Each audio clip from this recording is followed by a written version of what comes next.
শান্ত নগরী খুলনা পরিণত হয়েছে খুন ও আতঙ্কের নগরীতে। গত ১.৫ বছরে খুন হয়েছেন শতাধিক মানুষ। আইনশৃঙ্খলা বাহিনীর নানা তৎপরতার পরও কমছে না অপরাধ কর্মকাণ্ড।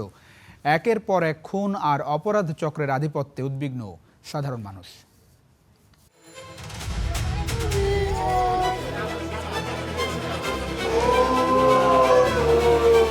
আমার সন্তানকে পাশে কে দাঁড়াবে? ২০২৫-এর ২৮ অক্টোবর, ঘড়ির কাঁটায় তখন ভোররাত।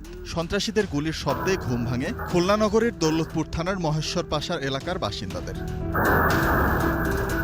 একই বছরের ৩০ নভেম্বর খুলনার আদালতে হাজিরা শেষে বের হতেই কুপিয়ে ও গুলি করে হত্যা করা হয় হাসিব ও রাজন নামের দুই যুবককে। হত্যাকাণ্ড থামেনি চলতি বছরেও। গেল মার্চে নগরের ডাকবাংলা এলাকায় জনাকীর্ণ মার্কেটে যুবদল নেতা মাসুম বিল্লাহকে গুলি ও কুপিয়ে হত্যা করা হয়। গেল সপ্তাহে লবণচড়া এলাকায় নিজ বাড়ির সামনেই খুন হন বিএনপি কর্মী গাজী রফিক।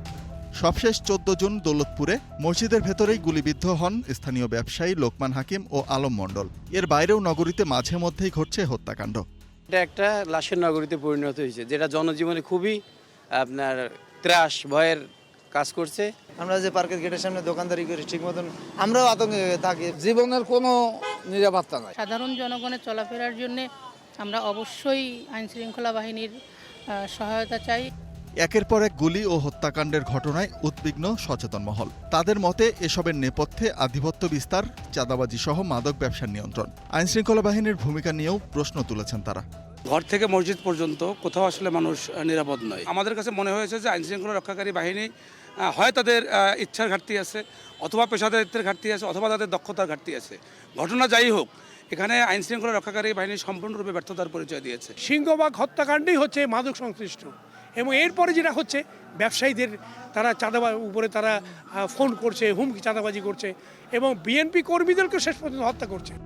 পুলিশের তথ্যমতে খুলনা নগরীতে অন্তত ৯টি গ্রুপ সক্রিয়। বি কোম্পানি সহ বিভিন্ন নামে তাদের পরিচিতি। রয়েছে ২ ডজনেরও বেশি মামলাও, সবাই মোস্ট ওয়ান্টেড।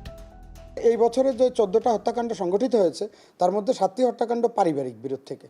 এগুলি আমরা উদ্ঘাটন করছি। আর যেগুলি অন্যান্য আরও আছে মাদক সংক্রান্ত বিরোধ, সেগুলোও আমরা আসামি চিহ্নিত করা, গ্রেপ্তার করা এবং চার্জশিট প্রদান করা হচ্ছে মূলত পুলিশের কাজ। আমরা এখানে কোনো সন্ত্রাসী কার্যক্রম বরদাস্ত করব না। সে ভালো কাজ করুক, খারাপ কাজ করুক, কোনো সন্ত্রাসী খুলনা শহরে কোনো কার্যক্রম চালাতে পারবে না। কেএমপির তথ্যমতে গত ১.৫ বছরে খুলনা নগরী ও জেলায় শতাধিক হত্যাকাণ্ড ঘটেছে। Desk report, star news.